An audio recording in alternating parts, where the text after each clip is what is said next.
不要替任何人挡灾，也不要试图改变任何人的命运。因果面前没有绝对的对和错，日升月落，昼夜交替是规律，春夏秋冬，四季变化是规律，有阴有阳，有光有暗是规律，五行相生相克也是规律。这些科学都能解释通，但背后的天道则是等价交换。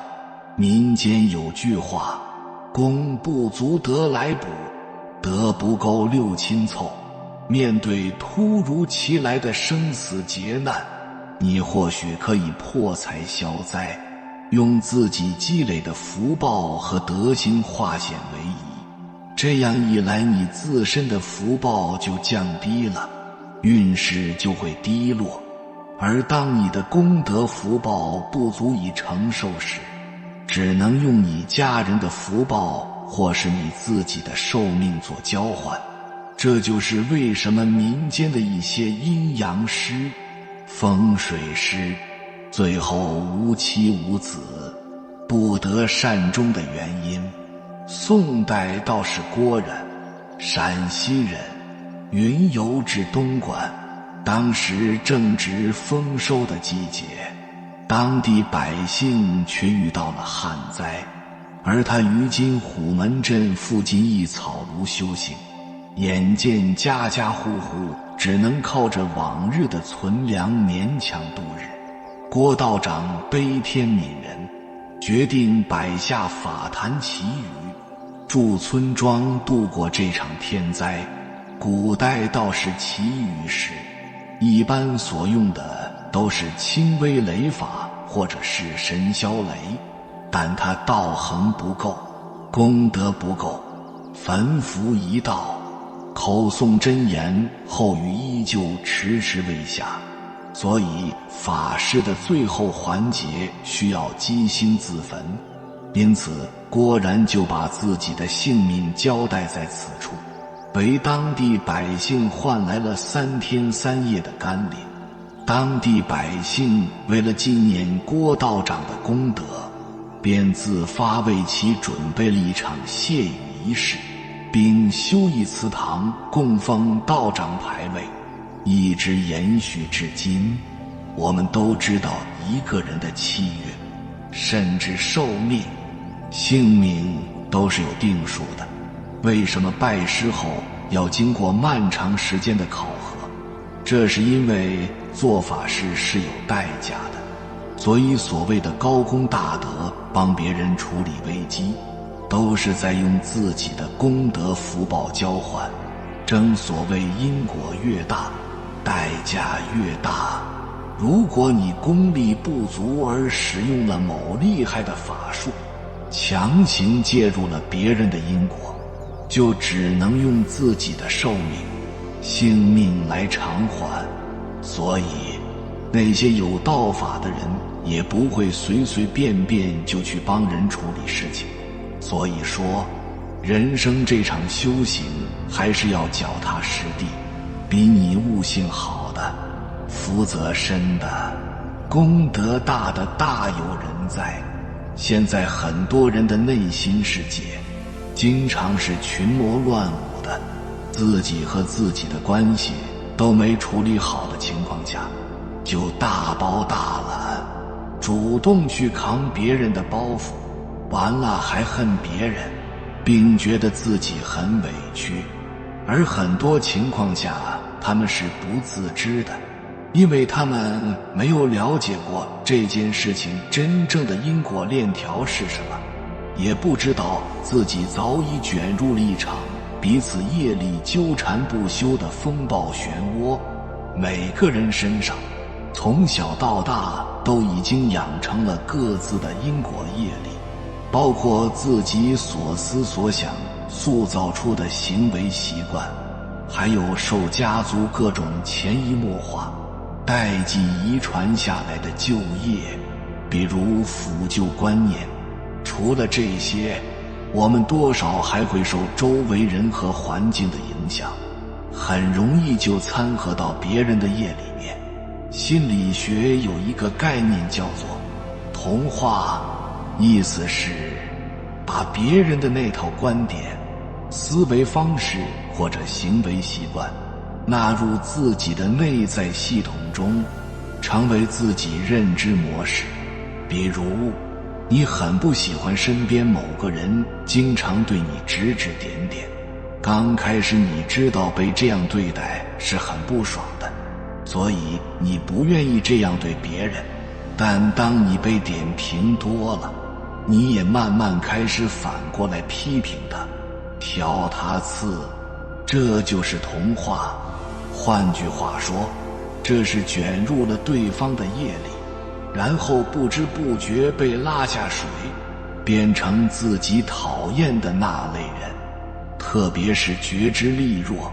独立自我意识不清醒的人，最容易从众，跟随别人的观点去行动，跳进集体业力或身边人的业力坑洞中。就比如你在一个大家都在释放抱怨和不满的环境里，如果内核不够稳，也跟着抱怨，那就是在把别人的业背在自己身上形成共业。特别是恶业传染性是很强的，一旦和自己本身的业叠加起来，那就是一身巨大的包袱，让你不管做什么都阻碍重重，无法轻装上阵，在内耗和大耗中消磨掉自己最宝贵的精气神。那么怎么才能知道自己是否在承接别人的业力？当你的目光落在别人的恶行，落在别人的情绪或者缺点上纠缠的时候，就是在承受对方的业力，这就是在共业。当你总想着为了不让别人失望，于是无底线满足别人要求的时候，当你对他人的某种行为看不惯，于是苦口婆心去纠正别人的时候，都是在介入别人的业。介入就意味着你在稀释自己的能量，你在默认允许别人偷走你的能量，你在让自己变得越来越廉价，你在逆天而行，你越界了。人之所以烦恼多，就是因为太喜欢多管闲事。很多人憨憨的，都没了解一个人到底需不需要介入和帮助，就自作聪明地去指点江山，结果帮了倒忙，还被对方嫌弃和埋怨了，惹得一堆麻烦。还有人，别人犯的错，自己想尽办法背锅，想办法替别人找借口打掩护，像极了一个孩子不停地欠债赌博，父母每次都无条件帮还，从来没有让孩子承担起属于他的责任，他的业，从而让孩子养成了只会野蛮索取、不懂感恩的败家子。我承认发心是好的，但这种好却会给自己造恶果。我们当然可以帮助别人，但前提是你自己能量足够丰盛，内核足够稳定，且别人需要的情况下去帮，否则就是你不仅帮不了别人，还被低能量的人集体拉下水，让自己陷入一种水深火热、无底深渊的境地，对谁都没有好处。那么如何做到不被别人的业力影响所影响呢？一，学会区分什么是自己的业，什么是别人的业。有些人在一些事上就特别的拎不清，身边人不经意的一个皱眉，他都以为是不是自己做错了什么，让他不开心了。甚至是父母吵架，他也以为是他的问题。这就是典型的边界模糊，把别人的业硬扛在自己肩上，这时候就需要学会识别什么是你的课题，什么是对方的课题。只扛自己的课题，意思是把别人还给别人，把自己还给自己。这是为了方便我们建立清晰的边界意识。只有你知道自己真正该往哪方面用功，是有效且养人的时候，你才能在别人的业力投射过来时稳住阵脚，锁定最本质的点来发力，你就不容易跑偏，解决事情才会事半功倍。那怎么建立清晰的边界，识别出自己和对方的课题呢？属于自己的责任，我勇于承担，用心负责。是别人的责任，就允许别人做决定且承担后果。比如职场中经常遇到这样的同事，他特别喜欢和别人聊天，他很活泼开朗，但有一件事情是让人难以接受的，一度影响到了大家的心态，那就是他爱分享，而我们善于倾听。于是他经常需要我们陪伴，要我们听他道出来的各种苦水，各种对别人的指责、不满和委屈。时间久了，接的垃圾能量多了，我们发现我不自觉地就承接了他的业。后来我们就开始课题分离了。首先他说的这些内容只是他需要处理的问题，无需给建议或者对他的情绪负责。如果能量充沛，愿意倾听，那就听听；如果自己也不舒服，那就拒绝邀约。如果选择了听而造成的不好感受，就自己想办法消化。再者就是不深交，这种经常输出负能量的人，做同事偶尔聊聊工作可以，但绝不会发展成好朋友或者闺蜜，因为你的圈子决定了你生命的品质。多和积极、乐观、上进、有责任心、懂感恩、人品过硬的人在一起，你的能量才能长期保持纯粹，而不是你本来是个很正的人，结果经常和那些毁三观的人在一起，你也被同化，或者被摧毁心态，无心做正事了，那就得不偿失了。请恰当地使用同理心。同理心是一个很赞的品质，意味着这个人感同身受的能力很强，可以敏锐细腻地捕捉到自己和身边人的情绪情感，会产生慈悲和怜悯之心。但这件事不能过度，过度就是圣母心泛滥了。过度指的是你感知到别人的情绪之后，完全承载了对方的业力，让自己也变得阴晴不定，悲伤、愤怒、痛苦起来。而恰当使用同理心，意味着你看到对方很难过，你会心疼、理解和包容对方的遭遇，但你的心情依然是平和的，是不带入他的情绪，不被影响和同化的。然后你心甘情愿，在对方有需要时，加上你力所能及的情况下提供一些帮助。而当你发现你自己当时心情也糟糕的时候，你不需要牺牲或者委屈自己去讨好对方，这本不是你的责任。你帮是因为你愿意，你能量足，对方刚好需要的情况帮，而不是因为觉得对方心情不好。是你的问题，你要负责。所以哪怕对方因没有获得自己想要的安慰去指责你或没有给你好脸色，你也无需受伤难过，因为这是他的课题。你知道，对他最好的救赎是允许他勇敢面对自己的功课，是敬畏他选择的因果，是祝福他，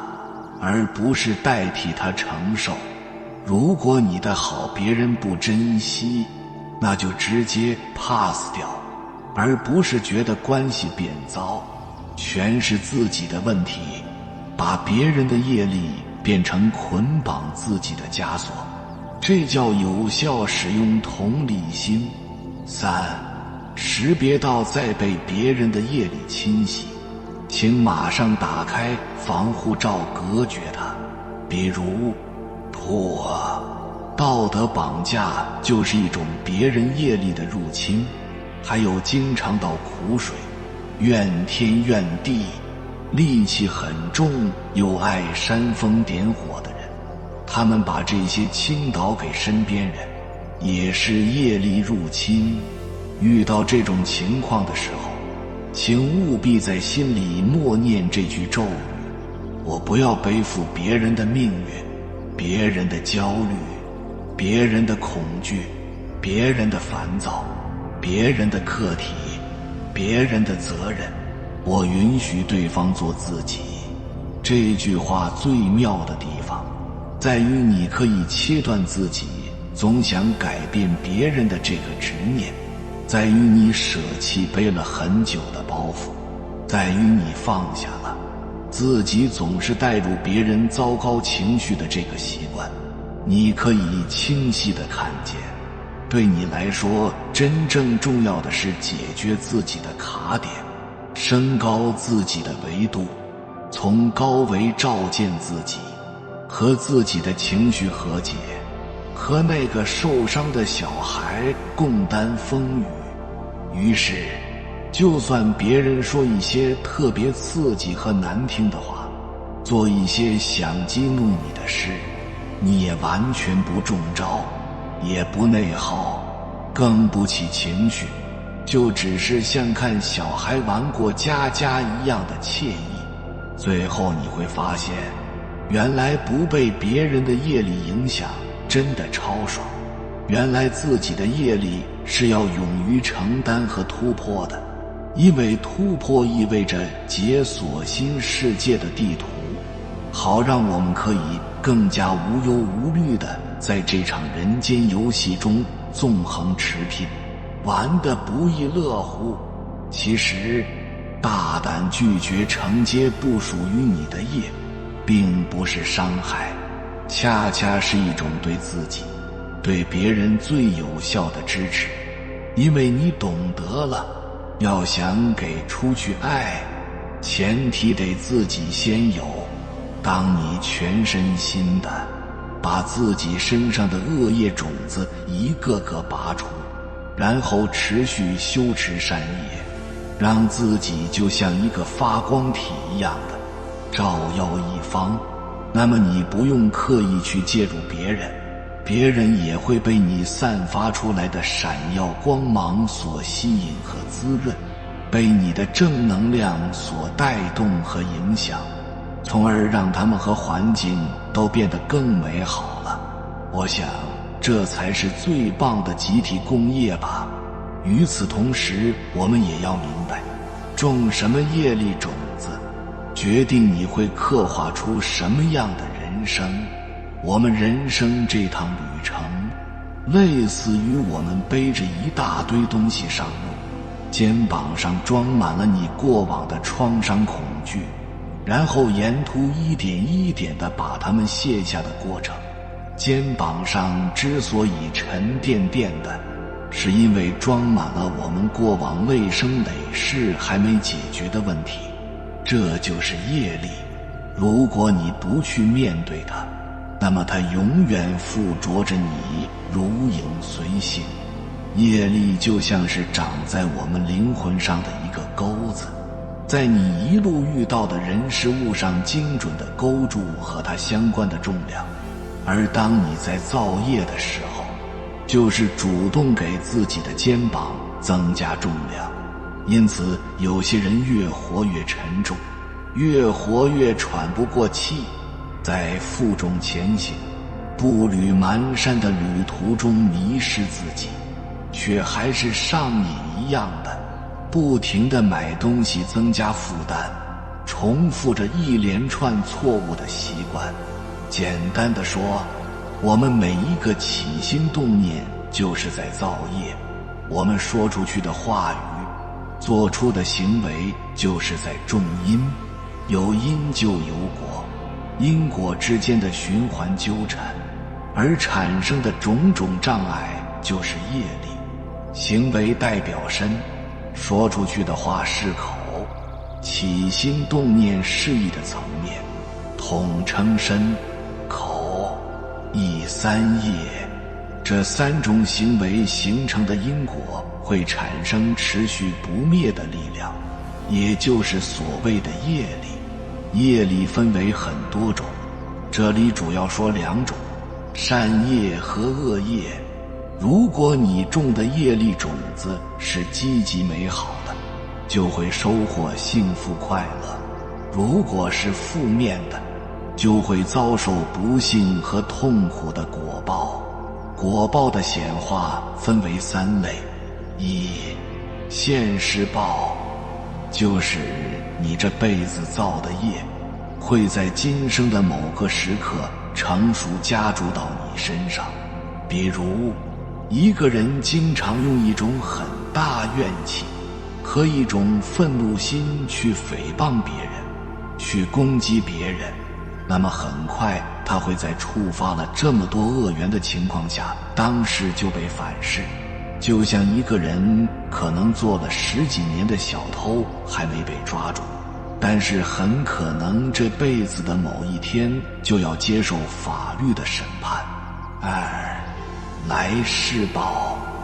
来世报的意思是你这辈子做的坏事或者好事，会在下一世果才能成熟落地，也就是离开这个世界之后果报成熟了。比如这辈子恶事做太多，下辈子转世投胎成变畜生，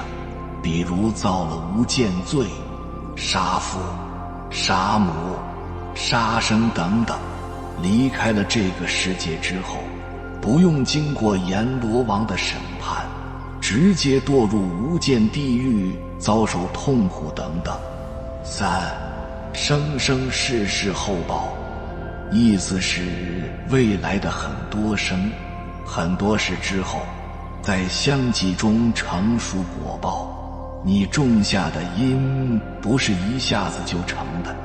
而是在造业之后的任何时机都有可能。即使现世现报也是有过程的，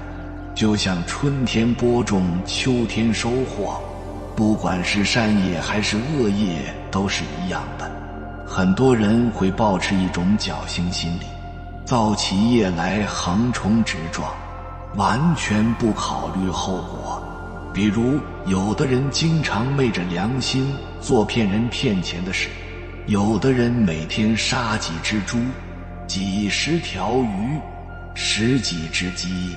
他们夺走了那么多的生命。有的渣男、渣女伤害了那么多人，心里想着还不是啥事没有，反而觉得身体健康，面对人际关系也更游刃有余了，还能赚钱。佛在《无量寿经》中讲，善恶报应，祸福相承，身自当之，无谁代者。业因果非常复杂，不能自己推测，觉得没有事就肆意妄为。有很多不懂因果的人，思维非常短视，他们不知道经常造恶业，看起来得到的是现成的精神、金钱、物质的利益，但其实非常的损耗阴德和福报。一个人在这一世为什么能投身到富裕之家，或者说为什么有些人生来就含着汤匙，那是因为过去世或者生生世世累积得到的福报，你今生才能有这样的享受。而过去没有种福的，你是没有这个缘享受的。这就是很多人一下子发家致富，福报显化到他身上了，但是他做人太缺正品德，不断地伤害别人为自己谋利，你发现他很快就会破产，顷刻间覆灭。就像某些明星偷税漏税被发现了，也就被封杀了，不再拥有以前的一切红利，就是因为福德已经消耗殆尽了。那我们要如何消恶业呢？一，铭记随缘消旧业，不再造新殃。意思是业力的果已经在自己身上成熟，有了业障不要抱怨，不推卸责任，及时修正不良的生活习惯，忏悔恶业，积德行善，积累福报，障碍自然就消了。可如果你在承受自己造的恶果的时候，你不停地排斥，然后不停地给自己补刀，攻击自己，抱怨世界的不公，这就是旧业没消，又创造了新的恶业，得不偿失。二，逐步消除五毒：贪、嗔、痴、慢、疑、贪婪。不要贪不属于你的东西。我们能拥有什么？看累积的福报。强求来的东西，攀缘来的东西，最终带给你的烦恼痛苦多过它本身的价值。真正的利己主义是利他，是布施，因为这就是在积累福德。德配位了，你才能站稳脚跟；德不配位，获得再多，最后都会凭实力失去。嗔恨充满怒气，像火一样随时准备燃烧的时候，要及时提醒自己，这是在自毁，再造一场危害极大的恶业，伤人也伤害自己。要知道，你能造怒火业，你也能造温柔业、慈悲业。你看韩信这样的一代名将，都在有必要的时候选择忍胯下之辱，为真正重要的事做努力。对你来说，发怒真的是最重要的吗？一把火烧了别人，也烧了自己。真正重要的是不再造这样的业，消业，让自己脱离火海，才是上策。愚痴，意思是人心中没有能立住自己的智慧，太过容易被烦恼、被外界的人事物所影响，容易动摇，产生各种各样的执念。当意识到自己会经常如此的时候，唯有通过去学习，去实践出真知，生发出真正的智慧，方能化解。傲慢有个词很贴切，叫得意忘形、失意忘形。比如一个人大喜的时候容易飘，一飘就容易出事；大悲失落的时候也是，容易因为恐惧做出很多错误的事情。所以请记得多去觉察自己的状态，一旦过界，立马进行调整。咦，你知道怀疑、猜忌、妒忌这样的情绪能量有多低吗？按照造业的角度来说，几乎等于亲手把自己推向黑暗深渊。而消疑业，就是要停止把精力用在怀疑别人身上，因为怀疑只会造更多让你觉得不信任的人事物出来，让你深陷泥潭，难以自拔。三，培养净化身、口、意的能力，以第三视角的维度去观察自己，观察自己的起心动念，是不是有邪魔外道的念头，发心是不是足够正，是不是利己也利他。一旦意识到自己思想都是在考量一些邪祟的、阴暗的、负面的内容，就请记得启动净化模式。比如我看到自己又在寻找糟糕的感受，我完全放下对这种感受的需要，转而去创造喜悦的感觉。我已经做到了，真妙。觉察自己说出去的每一句话，还有每一个行为，是不是在创造恶业？有没有说粗口话？有没有得理不饶人？有没有在背后说人坏话？如果你在口吐莲花，那么随喜赞叹会共振来莲花精灵。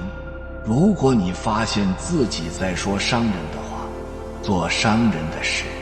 请立即启动净化模式。比如我看到自己又忍不住抱怨另一半了，我在造口业，我并不需要用如此两败俱伤的方式来沟通，我完全放下对抱怨的需要，转而去找到对方身上的优点，去赞美，去欣赏他，并且用一种自己觉得舒服，对方也觉得舒服的方式沟通，这岂不是两全其美呢？修行的意义就在于，我们不仅仅是被动地承受那个果，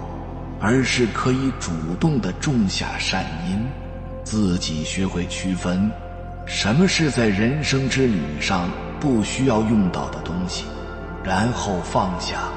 轻装上阵。如果我们可以笑着祝福、欢送那些不得不在我们生命里退场的人，感谢他们用尽全力充当配角，陪伴我们一程，并教会了我们放下的智慧，那么生命也会因此变得轻松。有缘人，感谢你看到最后。如果今天的影片对你有所帮助，请按个赞给我响应，回复一句远离恶因，勤修善业。愿你修好自己的心，